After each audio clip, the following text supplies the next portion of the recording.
Hey guys, welcome back to the channel. Welcome to another episode of Blown for Good, Scientology Exposed. Today I have a special guest, and that is Mitch Brisker here. Please welcome him to the video. Hey, Mitch. Hey, Mark. Great to see you. Good to see you again. Yeah, I have not appeared on YouTube pretty much this whole year, so this is but for you, anything. Thank you. If you're joining us, this is that we're recording this as a video, so this is going to come out. But we do like it for people to let us know where they're watching from. So if you want to jam in the comments where you're watching from today, we'd appreciate that. And then today we have basically we did 2 or 3 videos on the INT base, the Scientology International Headquarters, over the past month or so. And Mitch saw one of those videos, and we covered a video that he participated in when he was still working at Golden Air Productions for Scientology. And we covered some of the people that appear in that video and how the video is basically, it's make-believe. There's not a lot. The people that are doing things in that video, they don't normally look like that. They don't normally act like that. They're not running around the property in the middle of the day going for runs. And Mitch sent me an email and he said, "Oh, I wanted to update you on all these things." So we figured we'd just go through that and cover that, all the updates that he had. And when did you move from that property down to Los Angeles, or was there sort of like a transition, or did you go back and forth, or how did that work? It was a weird. No, I moved down in 2013. I Okay. moved. I was working out of ASI. I was working on the Narconon program with Miscavige, which was a hoot. Yeah, And like videos and films for Narconon. yeah, so no, the entire program was being rewritten from the ground up. So Oh, wow. I was rewriting all of the films. They were getting done at Gold. I didn't go up there for obvious reasons, because if you could avoid going up there for any reason, is a good reason. Uh, Yes. and ASI was 7 minutes from my house, so it was like really convenient. Nice. I think I wrote 27 films. I was down there and then I did a bunch of other stuff. The what do you call it? The Scientology TV. IS the no the IS event, which is just happened, I guess, because it's Yeah, Halloween. we're recording this on Halloween on October Yeah, 31st, yeah, and they just had the International Association of Scientologists event in England.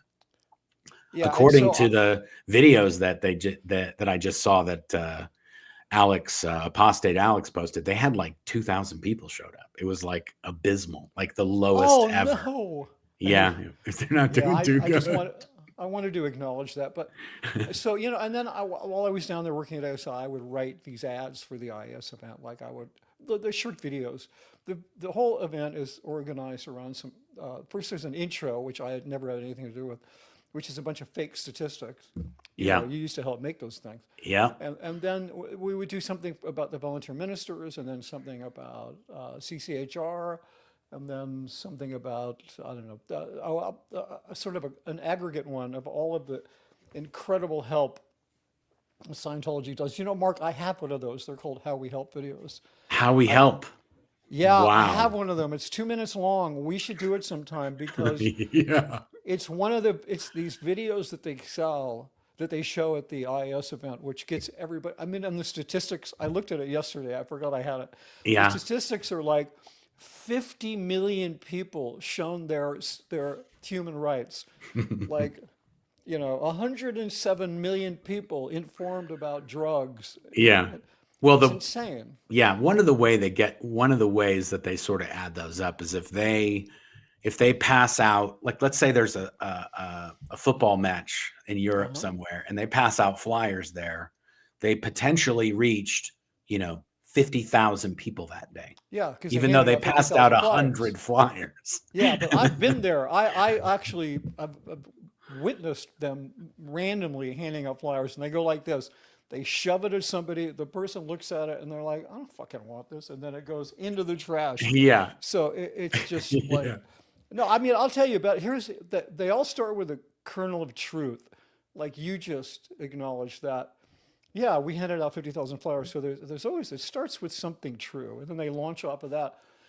there was the Youth for Human Rights campaign. We did a bunch of PSAs, and they got shown on television. Announcements for those not in the industry.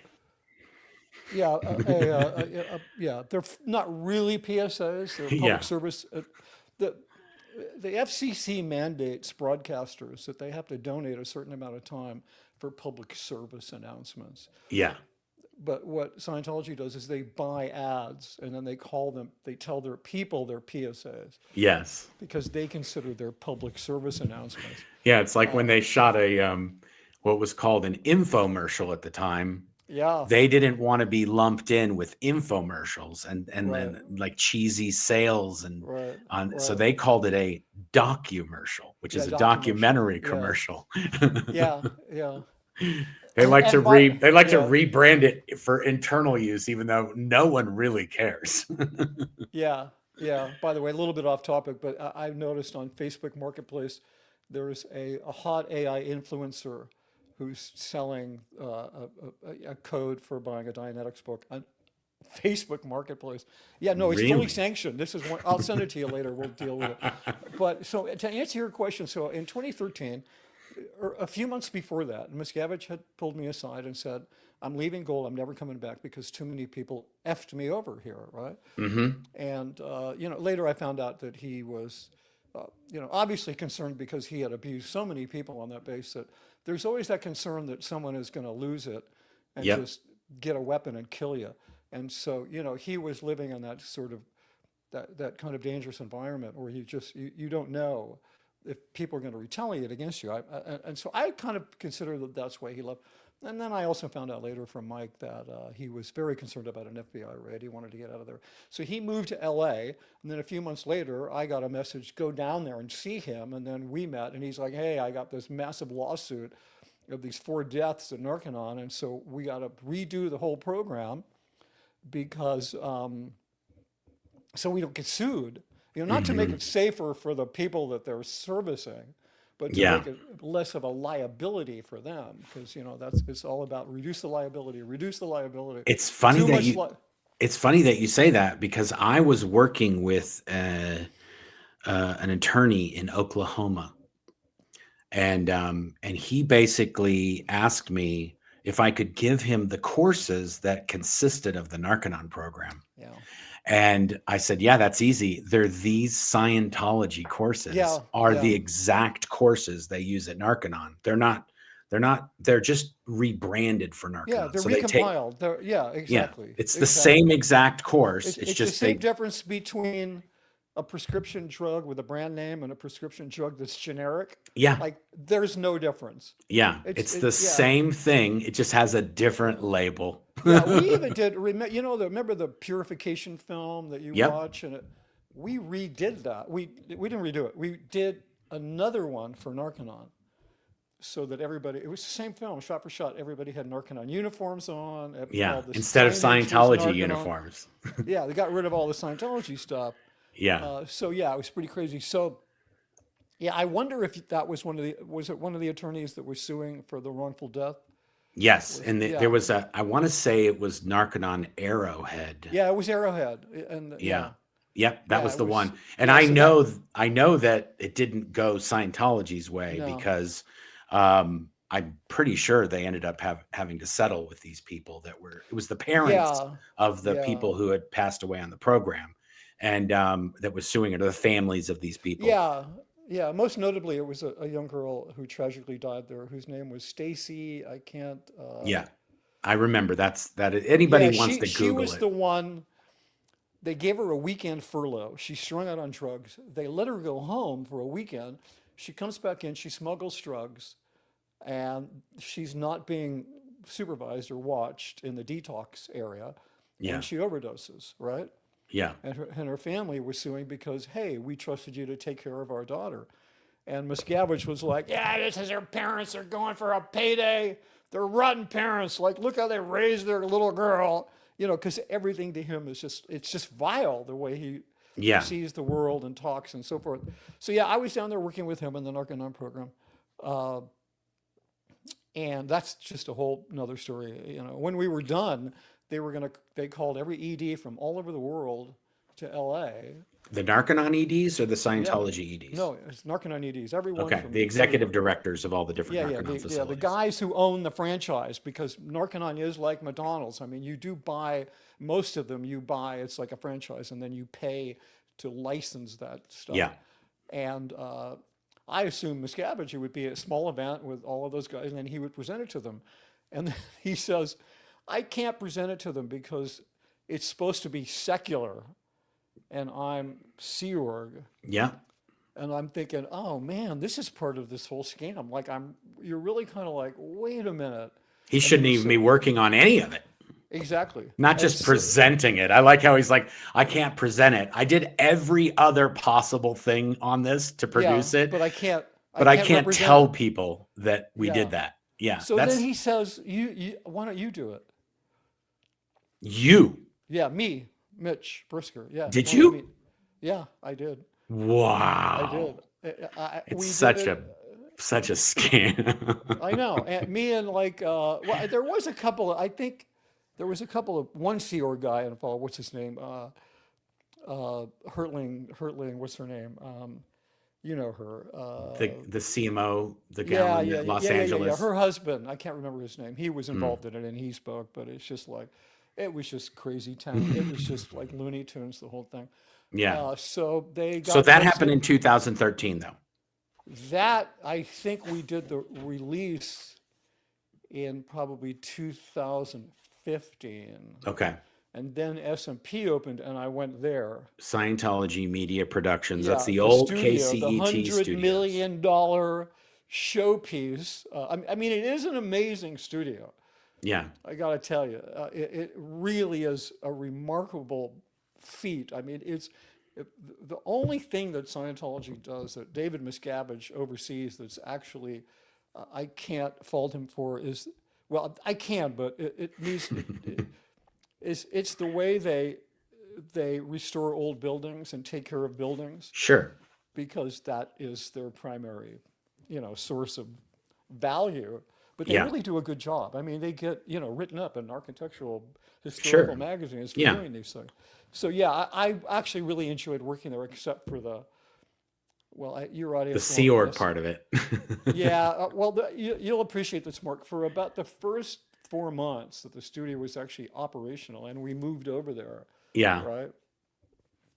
There was no what they call an establishment team. Now that would be your ethics people, your HR people, your police, all those people. That entire department.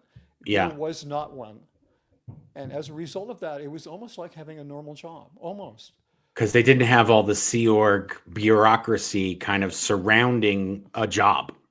Yeah, the hyper bureaucracy, and Yeah. then this hand-picked, personally supervised establishment team from Flag that they've been supervised by Miscavige and picked by him. They showed up, and the place became like a Nazi boot camp. I mean, it was some of these kids that showed up from Flag.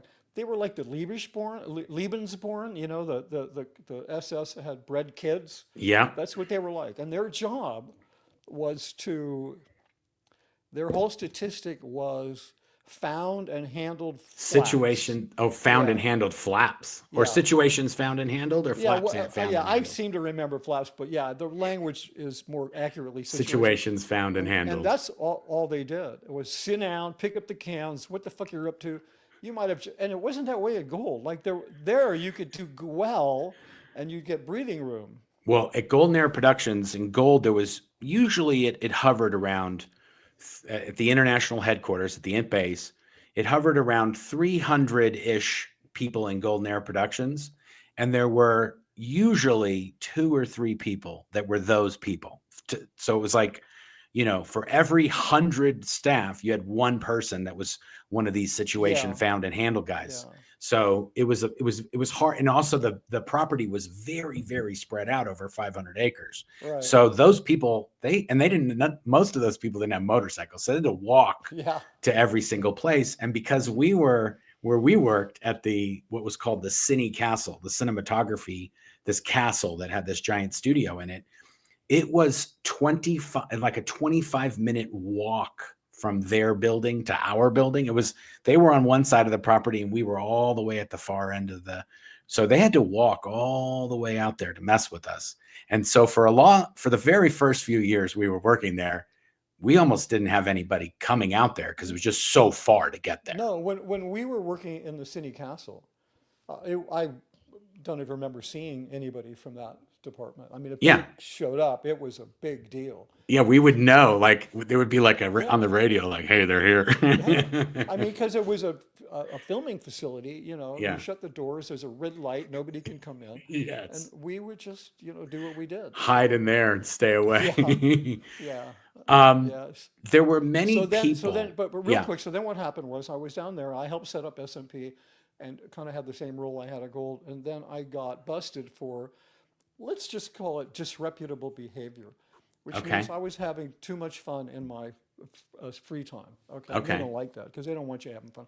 So then they sent me back up to Gold, and things spiraled out of control for theirs from there. So that's kind Yeah. of the whole. There was a transition down there, and then a rather ugly one up. Yeah. So And to be fair, anything in your personal life that isn't Scientology, they consider other fish to fry, and oh that yeah, you're not dedicated to the cause because you're out. I mean, Tom Cruise said it. You think I can just go on vacation? I can't do that, because I know well we're the only yeah, ones that can help. Like a vacation is not proper behavior no, of a they of even a have of a Scientologist.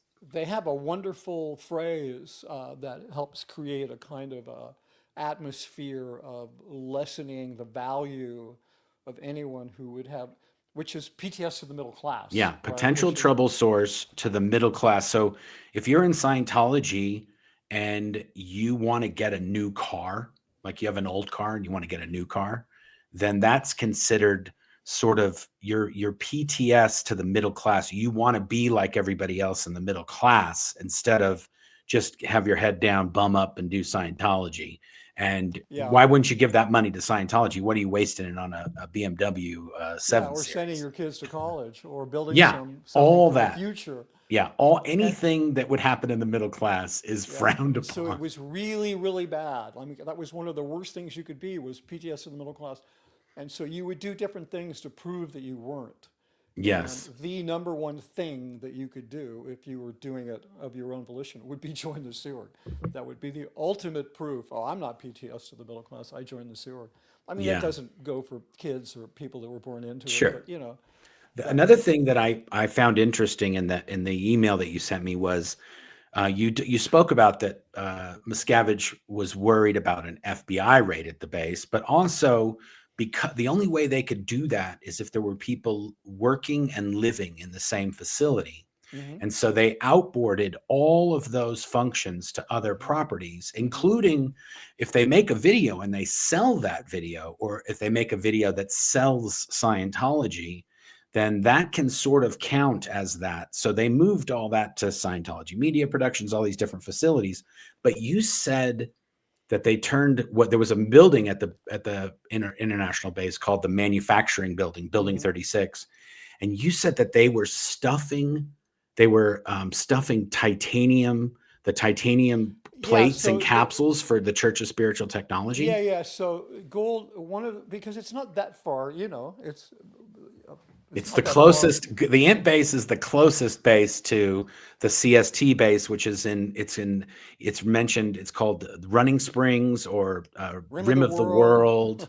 Any of those different names for the Twin Peaks location, Yeah, which is where that's sort of the main Church of Spiritual Technology base, and then they have all these bases that are right. really just vaults. And Yeah, so that's where they yeah, traditionally manufactured all that stuff over the years, was at that property, or assembled the manufactured product. yeah. So essentially, the way it works is that gold, it's like a depot for all of the contents of the boxes. I Okay. don't know who make the boxes. I know that Angie Blankenship's father had some company that supply, whatever. Maybe they get them made in Taiwan. It doesn't really matter. Yeah. The boxes get shipped there, and then everything that's inside, the gold-plated records, whatever it is, Yeah. it all gets sent to gold, and then they kind of stuff the titanium pinata. And then I don't know if they do the argon there or if they do that at the final destination. Maybe they need to check it out to see what's in there.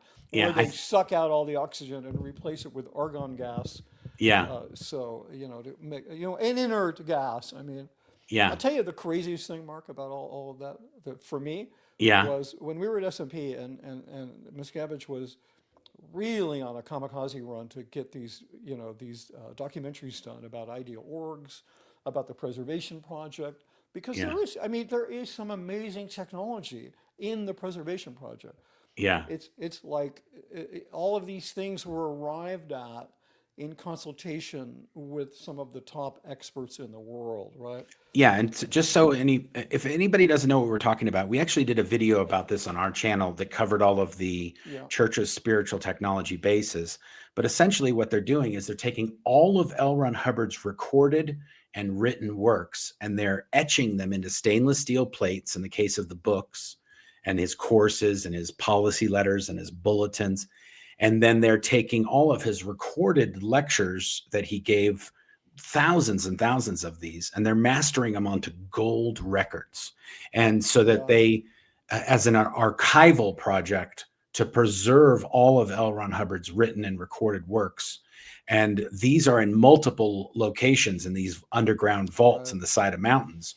And so a lot of a lot of the people that are in this field, I actually have a lot to do with this field in my work today, because I do a lot of our company does a lot of museums Right, and facilities that have artifacts and archival things that they need to preserve. right, And you can't have certain lights, you can't have right. certain materials, you're not allowed to touch anything with your hands, because your oil will actually etch over 100 years. The oil from your fingers will Mm-hmm, etch into these materials. mm-hmm. So they're handling all of these things with gloves, and it's a special etching process. And they made a record player that plays these gold records, and it has a hand crank and Well, yeah, but actually, it's not just hand crank. It comes with a solar. yeah, accessory solar panel. Yes.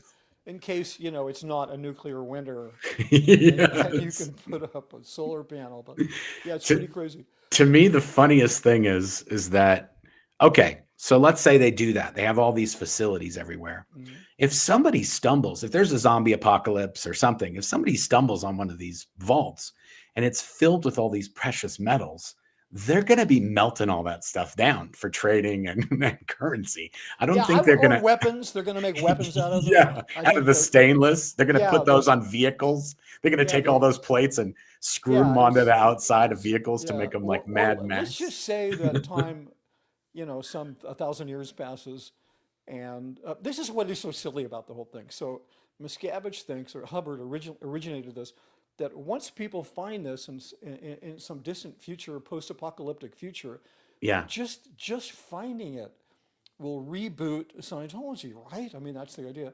But let me ask you this: the Egyptian tombs went undiscovered for thousands of years, and when we found them, there wasn't some reboot of Egyptian religion. Yeah, It was totally. just like oh, look at that! Isn't that interesting? Yeah. So I always imagined that they would excavate these things, and they would be at the Museum of Natural History. There would be like the Hall of Oddities, and Yes. like school children would go in there and just go like, what were these people thinking? It would Yeah. be this strange tribe of wealthy people, mostly white Europeans, mostly Americans, who had this bizarre ritualized Totally. movement, and they put their shit on etched plates, and and put it in a nuke-proof vault. Crazy. But I got to tell you something. So Miscavige was on a kamikaze run at Scientology Media Productions to make documentaries about these things. And his whole rallying cry was, when they see how much trouble we went through to do this, they're going to know we're not a cult. We're the real thing. And I'm sitting there because this was like, I'm kind of like, by that point, Yeah. I'm like, just make as much money as I can and get the hell out. That didn't work, but that was the idea. Yeah. But I remember thinking, no, they're going to think that we're a doomsday cult. That's what they're going to think. They're going to think you're preparing for the worst possible catastrophe that could ever happen. So anyway, Yeah. it's crazy. And if anybody wants to see that just go on to the Scientology, Scientology.tv, I think it is. They don't do IP addresses. They don't contact people. It's just it's, and it's just don't log in, don't open an account. And Yeah. just, you got to watch these videos. And I'm amazed that more people don't watch them. Yeah. Because they're more grist for content than standing out front of an org and berating staff Well, members. yeah, I mean they are documenting the crazy of what they're doing. Yeah, And it's that's all another there. point. If you stumbled upon these things, like let's just say in the future you stumbled on these things, no matter when it is, and there's a bunch of records of some old fuddy-duddy telling weird stories and speaking Yeah, gibberish on gold records, it's going to be like, what did these people like? They yeah, no, really thought it, some 1960s technology level yeah, stuff was going to be yeah, useful in 100 years or 200 or 300 yeah, years from now. yeah, no, It's bizarre. yeah, Um, absolutely. one of the other things that we talked about were the birthing buildings. They built these buildings at the international headquarters for like, I want to say it was 1,600 people. So they had four buildings that would hold Yeah, 400 Sea Org members each, house them, and because they outboarded and offloaded all of these functions to all of these other facilities, there was a few hundred people left at the property, and I don't remember who I heard this from. I know it was somebody who left from the international headquarters. I don't think they ever spoke out publicly, but they said that the entire property was in one building. Like everybody lived in one main building. And then they had the people that were part of the whole or the outcast people in trouble. They had all of those people in their own building. Were yeah, you that there makes when that was sense. happening? Well, that's consistent with what I saw, but I wasn't like I didn't know about the whole mark until after I left. I mean, I have to Yeah, do I got to that's do my true. own reckoning with that because Yeah. I would walk by that 3 times a week on my way to the music studio. I was going to say it's right next to music. Yeah, you can't miss it. I mean, and so I was literally that video that you guys did the reaction to, which Yeah. I think you linked to mine. Yeah. So I was like doing my amends project by doing this thing, but we were literally shooting in this in the part of the music studio, which is like what 20 yards from the hole, Yeah. and it's all about how we're saving human rights for the world. It's crazy. I mean, most of that video was shot within 100 yards of all of you guys in prison. I didn't really know about it, so here's how I sort of found out. I knew something was up because a lot of people disappeared, Hmm. and it's yeah, and like I'm not gonna you're not gonna ask questions. Yeah. Yeah, That's a sure way to get yourself in trouble by yeah, and being and nosy and asking like, "Hey, what happened to blah blah?" It's like, "Hey, you don't have the rank to be asking about blah yeah, blah." and I wasn't trying to stay out of trouble, but I had a job to do and a check to collect every week, and a lot of people depending on me. Uh, and some of those people were having an improved quality of life by working in film Yeah. because it was just a better it was a better gig there than a lot of other gigs, right? If you were, Yeah, because and that's true. Over the years, I didn't really even think about that. Over the years, when we were in the cinematography department or the events or whatever, yeah, there was a lot of times where we would get the people that got kicked out of Religious Technology Center hmm or got kicked out of the Executive Strata or hmm CMO in the Commodore's Messenger right, Organization International. They would get kicked out of that organization and then they'd have to come and work in the cinematography. That's where Kevin McHenry came from. He was the chief grip and yeah, then a and video and producer. Amber and That's right. Amber O'Sullivan, Claire's yeah, cousin, and Val and Val Haney, all of yeah, these and then people, and they sometimes loved working in Cine yeah, compared to that other oh job. God, It was basically like they got a reprieve. They got a vacation yeah, and they from were the in insanity. sets, Yeah. mostly in sets, so they're painting all day long, Yeah. or they're in the shop building stuff, Not getting Uh, yelled at by anybody. No, no, and some of them were permanent, like Val and Amber. They just got Yeah. transferred. And some of them, it was just punitive. Like Yes. you'd see like, oh, all Angie of these. Blankenship, Jenny Yeah, Linson, they'd I come never down and saw. clean out paint buckets. I remember when we Yeah, were in Cine, yeah, they came to sets. He told us in a meeting, he said, "Hey, I'm going to send you some people down to Cine." And then when they mhm, got there, it was Angie Blankenship and Jenny Linson. I was like, "Oh my God." yeah, They were yeah, working directly for David Miscavige on a personal project the week before.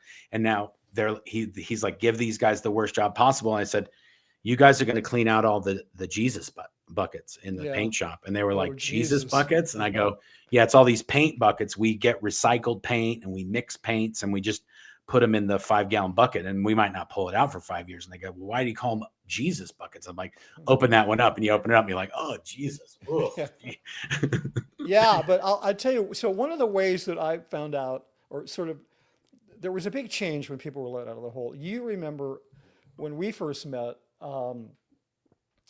myself and some of the other quote unquote pros, the people we weren't, we were NSO, non-Sea Org. We were Hmm. doing a job. Most of us were Scientologists. Occasionally there somebody who wasn't. And we used to eat in this place called the Tavern, right? Yes. And it had like a Knights of the Round Table in it. And It had even had lots, it had a sword in the stone as you walked into yeah, this it little was fake. It tavern. was all fiberglass, cheap, Yes. cheap, like just like Kmart quality stuff. But and you may not remember, but I was rarely exactly on time to the set. I was always at least 5 minutes late. And then I because remember. yeah, yeah, yeah, I was being polite and saying you may not remember. I was giving you an out, Mark. Thanks for not taking it.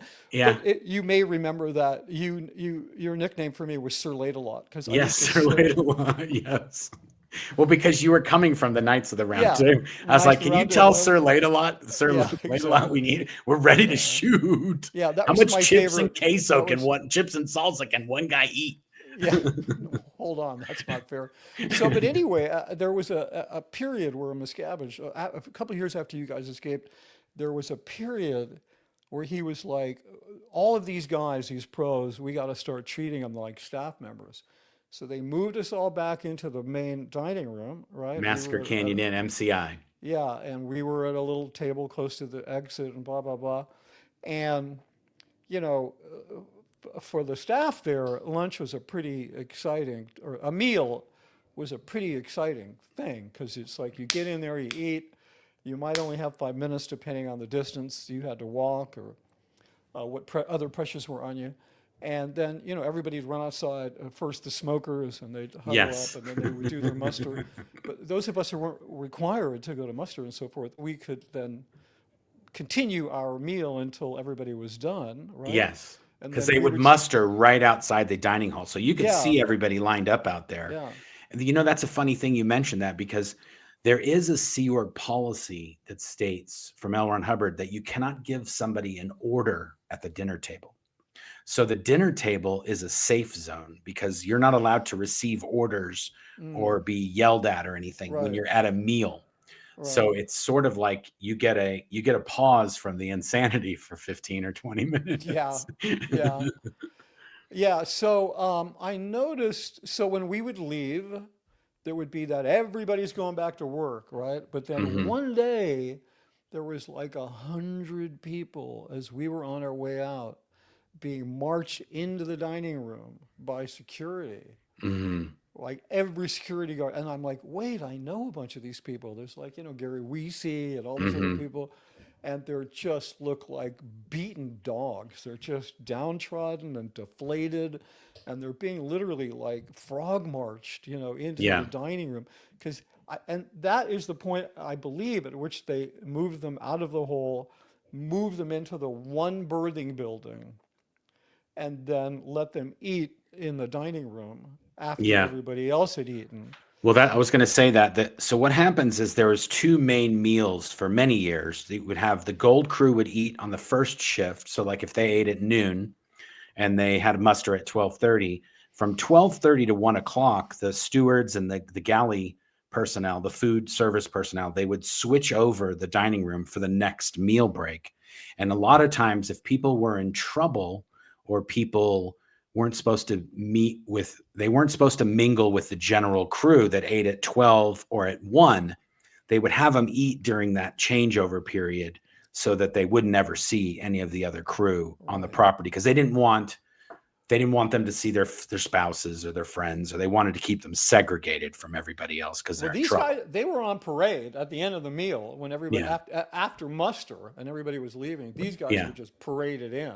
Oh And my I was just goodness. like, and I would walk right by them to my car because they were Yeah. coming down through that parking lot from across Yeah. the street. Hmm. And it was just like, do I wave to people I know?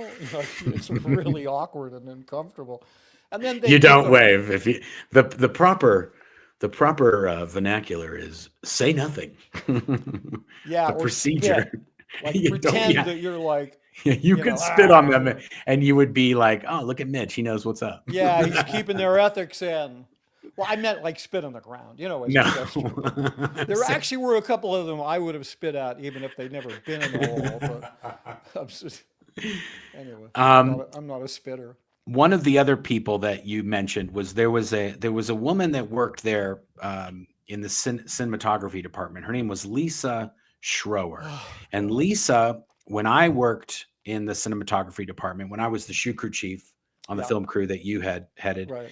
she was the director's assistant, Yeah. and then over the My was years, my assistant. yeah, she was the director, Yeah. Mitch's director. Yeah. And then she became the cinematography division head. She became the head of the cine division, the Yeah. cinematography division. And then and I, during that time, I was the pre-production director. So she was Right. my boss. That was the first time she was actually my boss legitimately.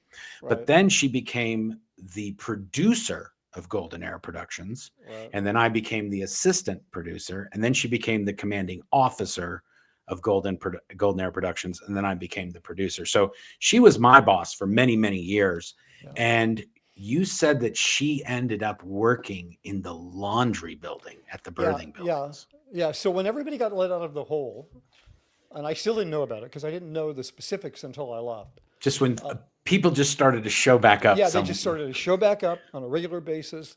And I knew that they were all that line of people that I would see being marched to meals. I knew they were in some kind of god awful trouble because I'd been there for 25 years. I'd never seen anything like that. There's kind of en masse, I've seen a person or two or maybe three like marched off by ethics people, but like 100 people. It was insane. And so, some of them, Lisa and I had, I mean, when she was my assistant, she managed to photobomb the birth of both of my kids. I mean, in these precious family photos, I have this Lisa Short, like it's like I've had to go through and like Photoshop her. It's just because she would go right to get permission to like, oh, we're going to bring some baby gifts to Mitch, and Yeah.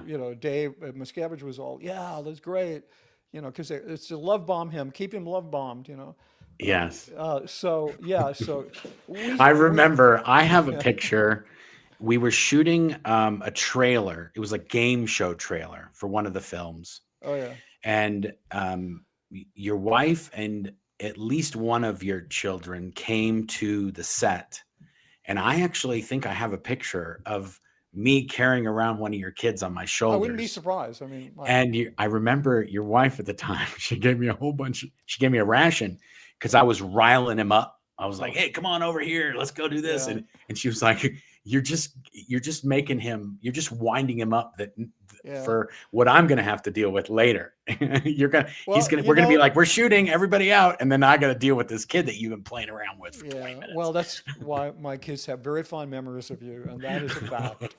So Yeah, I loved to have it when your kids came. I was like, let's party. Come on, kids. What do we yeah, got? yeah. Because you were sort of, David Miscavige had a high opinion of you, and when we were doing good, and when you were doing good, then if we kind of were hanging out with you or doing something with you, then it would be like, yeah, we have a little bit of air cover if we're with Yeah, Mitch. yeah, that was, but that was like that's a whole nother story. But it's kind of part of the trap of my being there because Yeah, love if bomb yeah, but gifts. it's like there were some people, you, Claire, Mike, there were people that I really genuinely liked and had trouble rationalizing what would happen if I left them, and plenty of others. But Yeah, and there was a lot of people that I wouldn't walk across the street to pee on if they were on yeah, camera. But so yeah, yeah, fun that's times, fun wild. times. So yeah, Lisa, I mean, she she became my assistant pretty soon.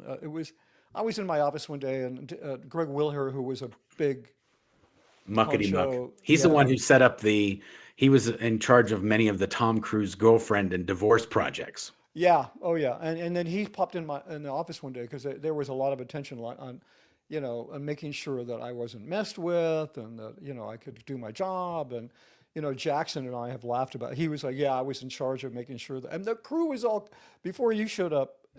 We worked before we worked together. The crew was all yes sir, no sir, Mr. Brisker, and I Hmm. was like, "What the fuck?" And I had to kind of reprogram them to kind of have redefine our relationship. But I had Jackson and a couple of other people say, "Oh, no, no, no, that was like we were lined up and told no small talk, no personal talk. He's Yes. Mr. Brisker." And for me it was like, what the hell is going on? I mean, that red flag. I should have paid more attention, Mark. Yeah, it's all I good. It really is what should it have is. paid. Yeah, Hindsight's 2020. I don't know if you know this or not, but you used to have a software company, I did. and you were really amazing at programming Excel, Hmm. Microsoft Excel Hmm. documents. Yeah. And you taught me a few little things on how to do Yeah. in Excel.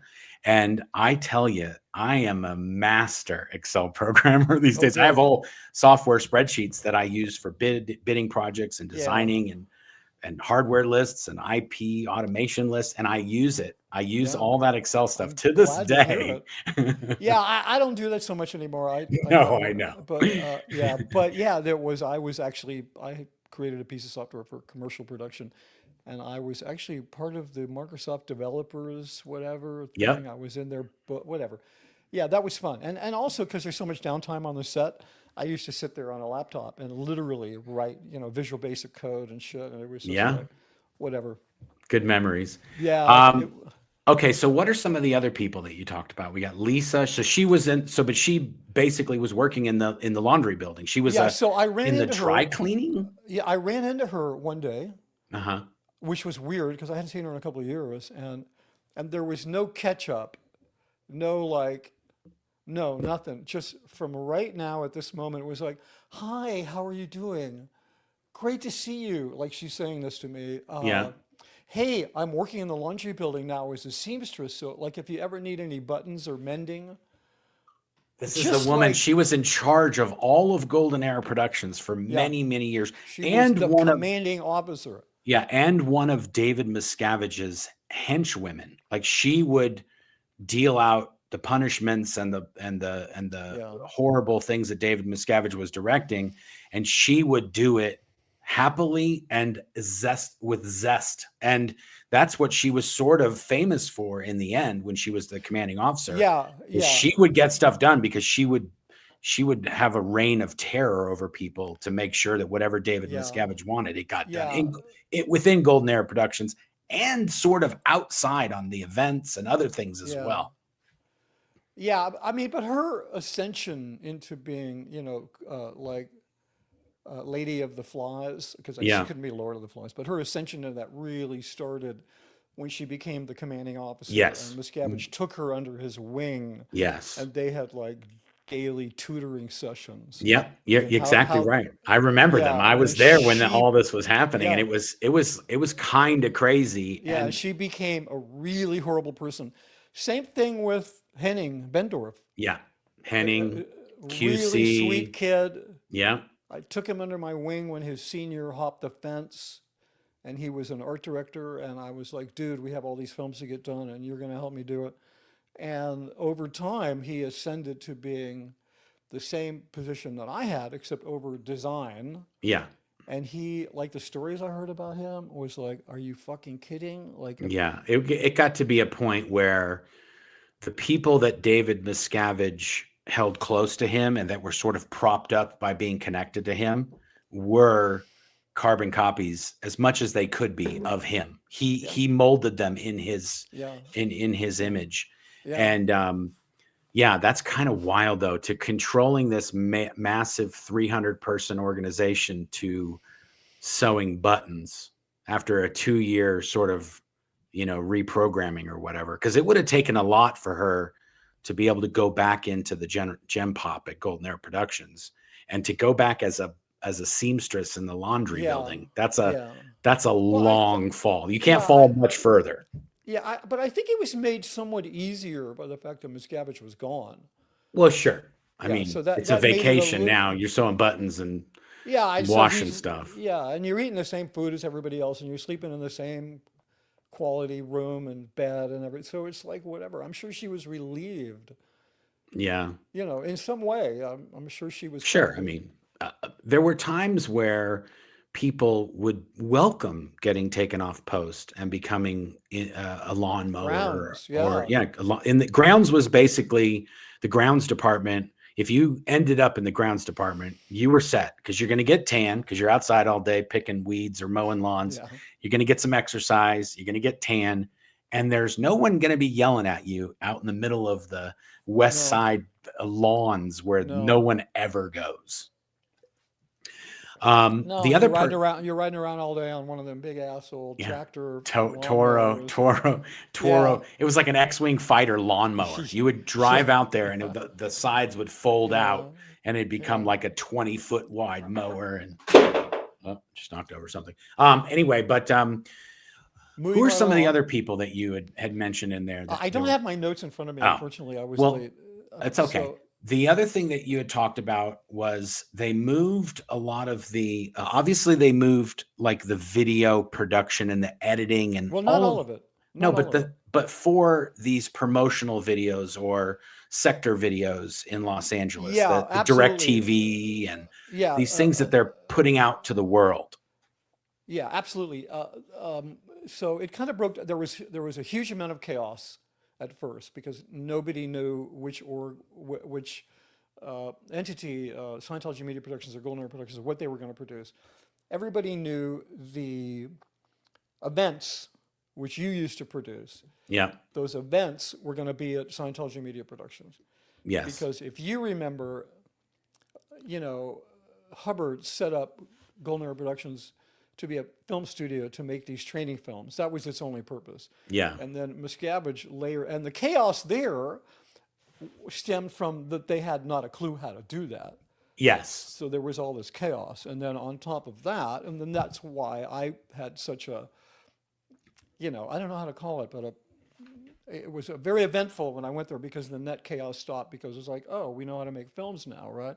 Well, So, to be fair, what happened was L. Ron Hubbard used to be the director when he first right, wrote these films. right. He himself was the director, and David Yeah, Miscavige was his cameraman, yeah, and Mark Yeager, who became the commanding officer of CMO International, he was the video IC. And so yeah. all of these And people Norman were, Starkey was their producer. that's right, Norman Starkey was like the film producer. Yeah, And what happened was L. Ron Hubbard, he trained these guys how to shoot films as they were shooting films. yeah, And Hubbard, he knew a lot about stuff, but he would just get books. He would tell somebody, "Get me all the yeah. books on this." And then that's how he knew what he knew. But he was not a professional in any shape or No, form. And so what had happened was he deemed himself the ultimate professional film right. director. And then he wrote up all the policies and all the procedures for makeup and props and costumes and Yeah, sets and all these audio and post recording and mixing, even though he really wasn't that good at any of those things. no, And so the only thing that those people knew, besides whatever textbooks were recommended for their poster, their title, or their job, was what Hubbard had dictated. And a lot of this was from the 70s and the tech from the 70s. And so it was basically like people were people were learning how to do their jobs from somebody who wasn't really that good at doing their jobs. And so no. when you came in, you actually were a director and you knew a lot about these different Hmm. parts of film production. So we actually got a little bit of real world skills from Yeah, you. yeah, And you would also tell us, I want this.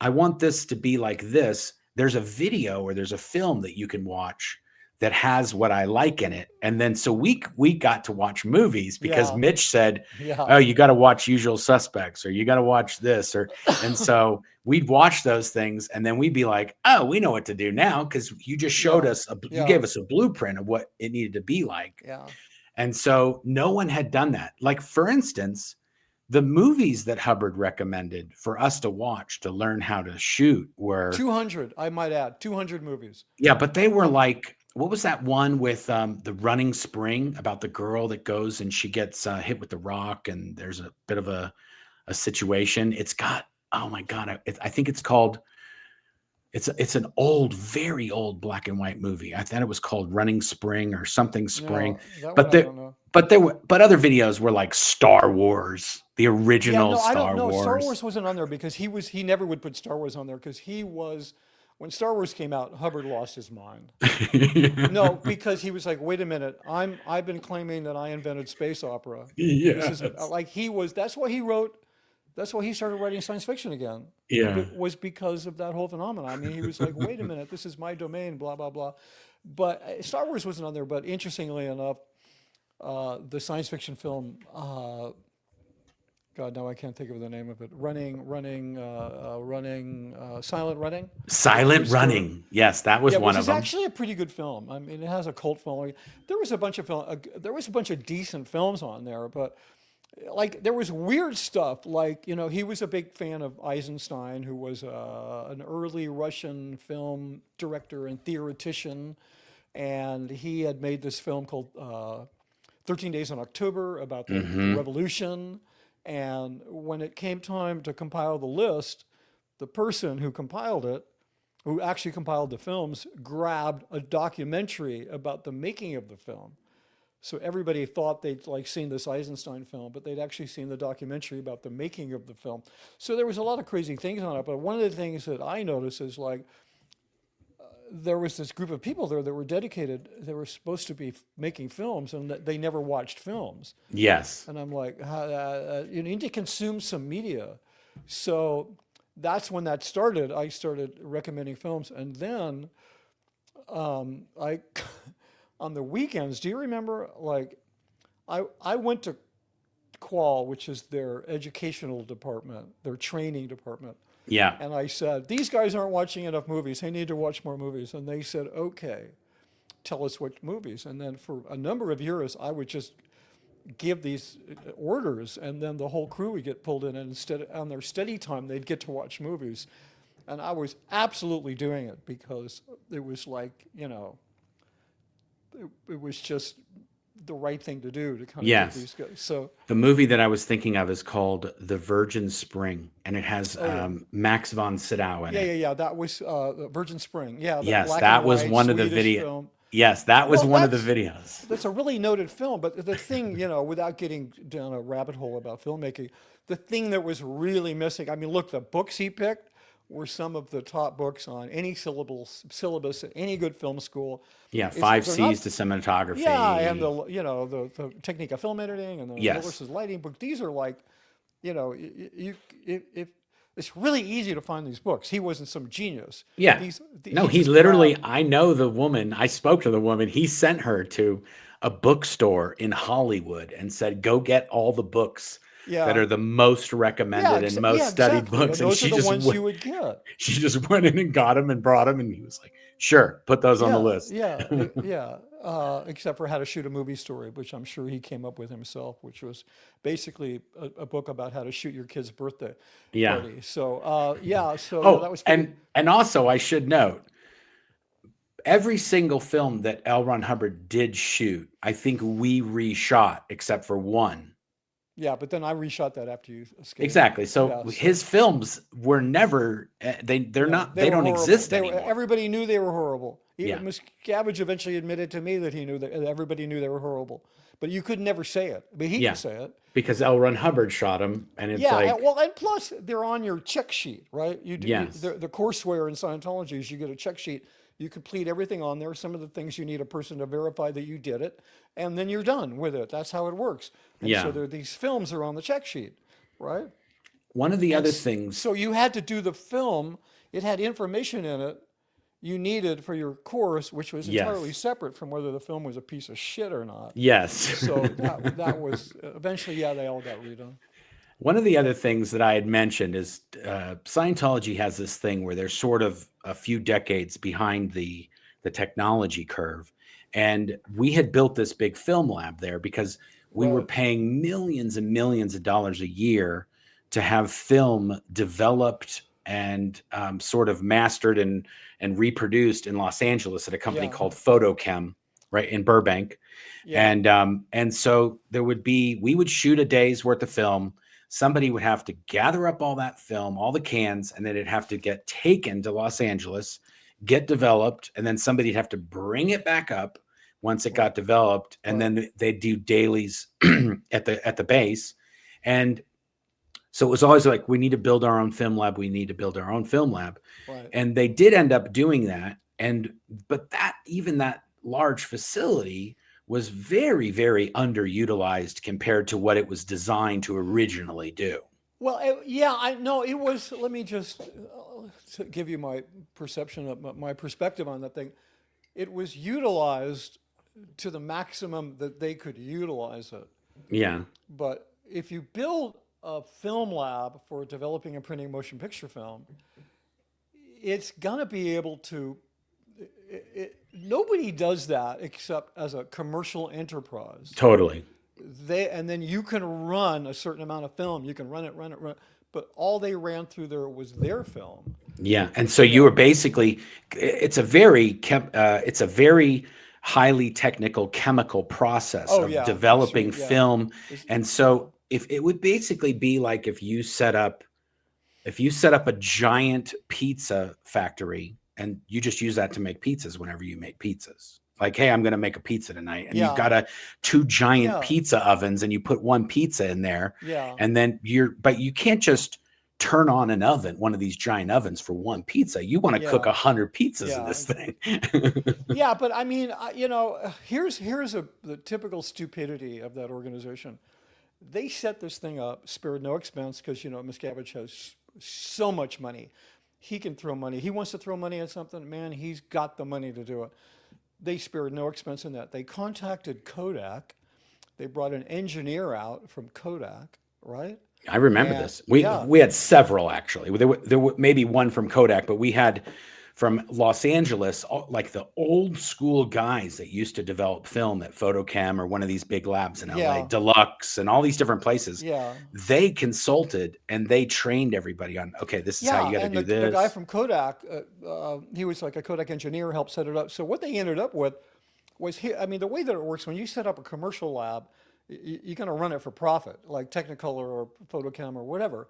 And so Kodak, they publish these specifications that you can run for the temperature and the speed. Like if anybody's ever done black and white photography, you can vary the temperature of the chemicals, and Yeah. you can vary the amount of time that it's in being developed. And those are the two variables. So if you're running it commercially, you're going to run the film through the processors as fast as you can with the chemicals as hot as you can. Hmm. Gold didn't need to do that. They could just run it at whatever would get them the maximum quality. So they Yes. did this, and they actually achieved 10% more resolution than anybody in Hollywood. But did they brag about this? Did they did they do It any was, like but Kodak showed up? Listen, Mark, Kodak showed up and said, "You are now a beta testing site for all of our motion picture stocks. There's maybe 10 people in the world, and they're all Oscar-winning cinematographers who are beta testers." yeah. For a short period of time, Gold was a beta tester for Kodak motion picture film, and they never exploited it. They never did anything with it because they were too busy just creating all of this chaos and this weirdness. So some of like they should have. I thought they should have exploited that. When I was in and I was part of that whole thing, I thought, well, Yeah. this is like amazing. Why don't you tell people about this?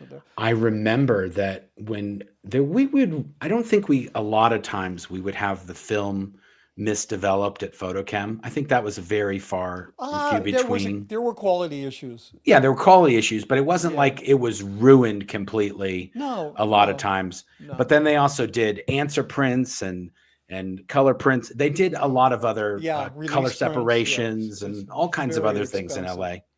But I remember if the people in the film lab, they didn't change like these dust mats on the floor that Oh when you God. step on, it would suck the dirt off your. But Sure.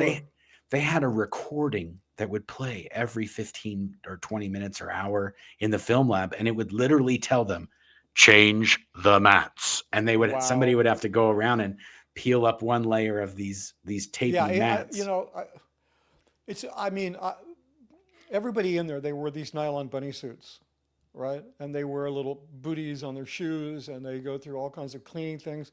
It's like they out NASA on this Yes. shit. And I never spent much time in there. Maybe walk in, walk out. And then I worked on the confidential films, you know, the OT films, which is Yeah. those are the films that need to leak because that would destroy Scientology It really forever. I mean, would. if anybody saw these films that Hubbard made in England back in the 60s, they would be like, oh yeah, This is this where he is, talks about Xenu and the body yeah, thetans and he space makes he opera. makes like a 15-foot long model of the reactive mind out of clay with a Yes. Oh, butter that's right. knife. It's on all the tables, and he's Yeah, with going a butter around and knife. And he's like, this is a yes. reactive mind. It's so Yeah. crazy. So I had to go in there because believe it or not, there was hardly anybody at that entire base who had done enough Scientology that they'd be allowed to look at those films. Yeah. There wasn't you know, it's funny. On the film crew, I think we had one person that was OT level 5, and that was Paul Sarkany, the guy who did the Yeah, video and card. me, but you mean And other but in than you, me. Yeah, but nobody else on that nobody, crew nobody. was y- mostly like any Scientology processing. We were Yeah, all like so green yeah, weenies. and mentally they're better off for it because Oh it's yeah. a lot to fucking unpack. It's a lot Yeah, of yeah. nonsense. Yeah, they're lucky. They're less, so I had to go in there for like 8 hours a day, put on a bunny suit for about a week, and inspect these films, right? Because Yeah. they wanted to kind of make them look like they weren't When you say shot. inspect, are you talking like frame by frame? No, no, no. Or Just watch them. okay, just Watch watching. them. Stop it. Make a note. Watch it. Make a note. But I got to tell you that being in that environment and wearing one of those suits and working in there, it is hell. I Oh yeah, mean, no, what it's they put the staff through, and the thing is, the normal procedures for keeping a film lab clean. You can show up in Bermuda shirts and a t-shirt and yeah. flip-flops. Like it's all completely unnecessary. Yeah, the It guy doesn't, I remember there was a guy there that came from some lab or whatever, and he was like, "You guys are really going over the top." He's like, and I said, "Well, what do you guys do?" He goes, "We make everybody wear a hairnet. That's yeah, it. that's it. Yeah, it's Hairnet, like, and wash your hands before you come in. You know, like yeah. that's it. No, Yeah, I think this is I ridiculous." probably you're talking about there was one of the greatest film uh, uh, what do you call it when you restoration experts. He was Yes. the guy that his name was Paul Rattan, I think. Yeah. He taught us how to do black and white film, Yeah. and because we wanted to shoot a film in black and white, Yeah. which was a lot of fun. But he had restored A Hard Day's Night and some other really famous films. Yeah, he thought we were like, but you know, Yeah. they're being paid, so whatever. They're Yeah, like, that's how exactly. you They're want to like, I do don't it. care. You guys are paying me $10,000 to tell you how Yeah, to do this. I'm not going to tell you you don't have to wear that stuff, but you don't. yeah. But I mean, the lab when I left, and the last time I was up there was in March 2020. The lab, you know, they still they reshoot the technical training films. That's just an ongoing project. They will just always reshoot them forever. But I And thought they so, were shooting that on digital. no, they They shoot them didn't. on film. Oh, so the main film crew never switched over to the airy digital Yeah, stuff. they did, but not for tech films. Oh, Everything else I they see. shoot on an I Arri get it. Alexa. Yeah. But I think in one of those videos or something, I saw they were using an airy digital, yeah. and I was like, "Oh, did they switch to digital?" But I Well, guess they there's in the video, the gold video, there's a quick little scene of yeah. the crew reshooting. I mean, I always got out of frame when they shot that stuff because I'm like, it's just going to look weird, guys. I'm not in uniform, so Yeah. I'm not in any of that footage. But there's a shot of the crew reshooting the professional TRs That's training, right. you know, and that's the the Airy Airflex film camera. 535 or whatever Yeah.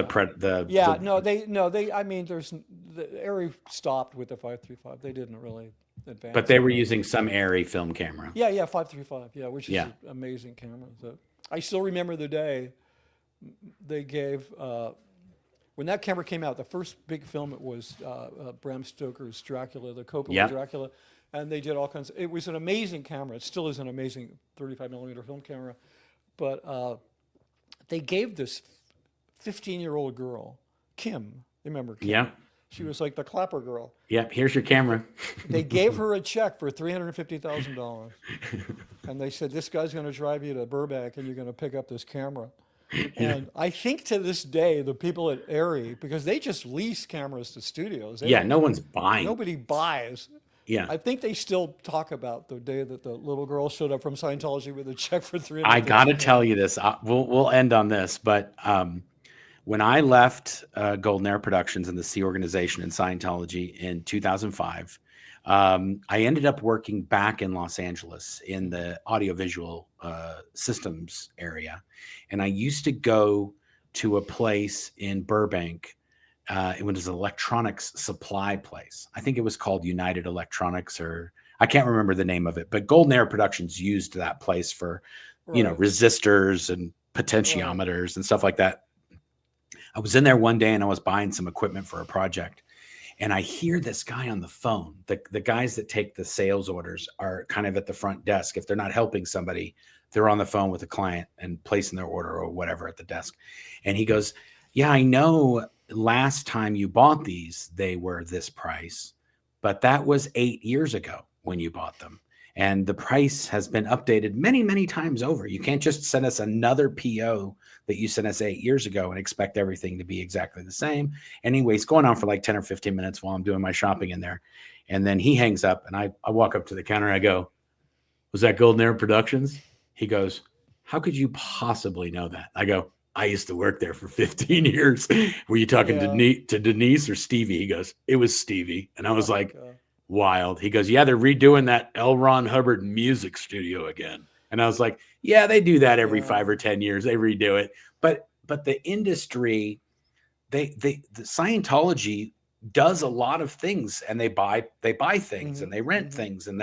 and so everybody in LA and in Burbank, where a lot of the film stuff is, that's where Cine Tools is, or Film Tools, or wherever these different places you rent gear from. Yeah. They all kind of have these awkward experiences and relationships with Golden Air Productions, because they're like, yeah, they don't order anything for 8 months, and then they show up and they're like, "We need 7,000 rolls of black gaffer tape." Yeah. It's just like, what's going on there that this happens? Like, they never know that they need to do something until like right before they need to do Yeah, and it. then 100 people get let out of the hole and are all ordered to Yes. make some massive film, and then all of a sudden these orders. So yeah, I mean, we never got to, we didn't talk about all the stuff that moved to LA. That was, I think we should do another video about that. yeah, I can like we to get, try to keep the videos right about an hour, but I know yeah, you no, haven't done any videos in a long time, so I didn't want to kind of like, I didn't want to burn you out on this oh one, no, but I'm good. But but anyway, we should do another one because there's another building. What we'll do is we'll get Clara, who does a lot of the slide decks and stuff for our channel. We'll see if we can round up anything for the Sheila building and the dissemination and distribution center and any of these other buildings that got set up in LA, yeah, and even the SMP thing. And yeah, then yeah, yeah. There's and lots of stuff out there. totally. And Yeah, it's just on the internet. One last thing I wanted to say is yeah, that Scientology, with all these facilities, the Blown for Good channel puts out more content that gets more views than all of these facilities yeah, combined. They have a TV channel on DirecTV. They yeah. have YouTube, and they have all these websites with videos. No one's watching any Yeah, of they this don't have a lot stuff. of eyeballs. They really don't. And the craziest thing that I've been finding out over the past few years is that all of the new AI models that are coming out and being developed and being, they're adding, 100,000 GPUs and all that. Those things are training with the content that's getting watched and consumed on the internet. And Scientology's content is not getting it. AI is not learning with their content. It's learning with our content. So if Yeah, you go onto Grok or Chat GPT and you ask it about Scientology, it's going to tell you the truth about Scientology. It's not going to tell you Scientology's version of Scientology. yeah, yeah. Plus, I mean, I haven't done it, but I'll bet you if you went onto ChatGPT and you asked it, can you give me a photo of David Miscavige? It would probably be a photo of him screaming, or Or it in wouldn't, court. or yeah, or in it wouldn't be like him on the stage, in a tuxedo delivering an event. Yeah. would be pretty ugly. So. If anybody watching this is on X, you have Grok. It just comes with an X Right. subscription or whatever. If you go and set Grok to unhinged mode and ask it about David Miscavige and Tom Cruise, you will get a treat because it will go off and it will tell you. It might even talk about some of the stuff we talked about in today's video, Yeah. but it is insane what these AI models think about Scientology. But thank you, Mitch. I You're very appreciate you welcome. doing this. And we'll, we Mitch and I were doing a series, probably got 2 years now, 2 years ago now, about all the Yeah. films we Yeah. did. I don't know how many films we got through, but we do have. I want to say we probably have like 6 or 7 more that we I don't think never we did really half. I did. mean, there's 26 of them. That's true. Maybe I maybe we don't did think like we did 10. half. Anyway, we'll make a list. And if you want, I know I've gotten a lot of requests from people saying, I really loved that series that you used to Yeah. do with Mitch. So we could finish that out if we kind of got our shit together. But I'll try to do that if I can.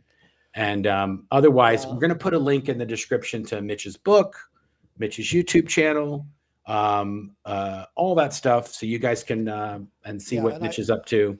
And I should mention, even though I've been AWOL from YouTube mostly, I am planning on coming back and doing some additional material. Not, just as needed, as I feel that there's something worth saying. But Totally. I do have a lot to fill in between 2020 and 2020 and 2025 or whatever. So 2020, I was still interacting with them till 2022. They said they fired me in 2017, but it doesn't explain why I have payroll checks on Yeah. them until 2023. Yeah, well, Yeah, they so say all kinds of things. They yeah, I know. I've I try not to pay too much attention to No, what no, they no, I say. didn't. It just made me laugh. And Yeah. I know we're wrapping this up, but when somebody escapes, we used to refer to it as jump the fence, Yeah. right, or hop the fence, because it's like you need a euphemism, Yeah. like where's so and so? Ah, you What hopped the happened? fence.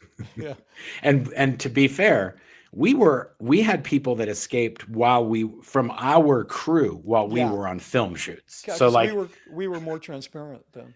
well, yeah, but we were out and about. So like Yeah, if we that's what were in I mean. Hollywood Yeah, and doing a film shoot and somebody wanted to hop the fence there, that all they had to do yeah, was just walk down the block and yeah, disappear. yeah. No, we had there was quite a some of them were good riddance. I didn't, it was like Yes. I was just gonna bye. say one of those people I know you were like, yeah, Yeah. see ya. Wouldn't That want was to be it. She's ya. not coming back. Great. Perfect. Less for me to Yeah, deal but with. and then the stuff you would hear, and there was no reason for it. I was like there's somebody who helped me onboard somebody from CMO, some woman, when I first got there, and she escaped she literally left a few weeks after that, and then Yeah.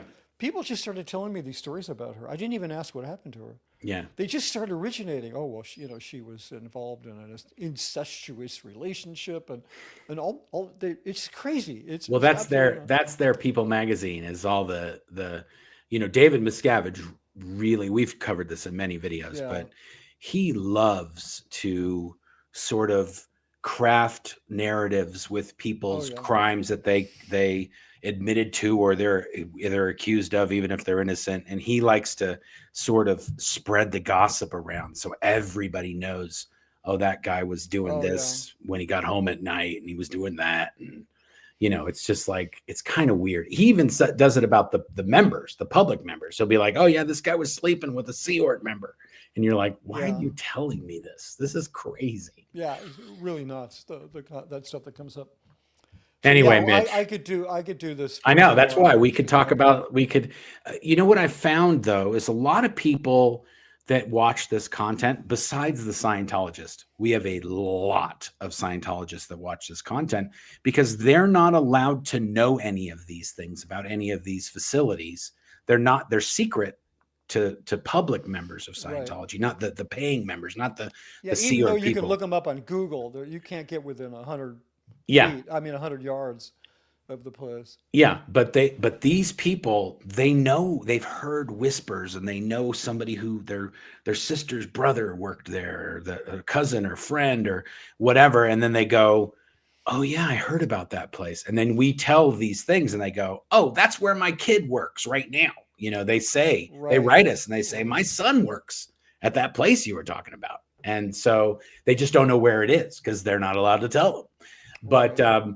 so there are people, I mean, these aren't this, this is not one of those videos that's going to get 700,000 downloads, but the 5,000 people or the 10,000 people that do watch it, there's a several hundred of those are Scientologists that are, they're just like, they're trying to get answers because Scientology doesn't tell them valuable information. They just tell them the information they want them to have. So Right.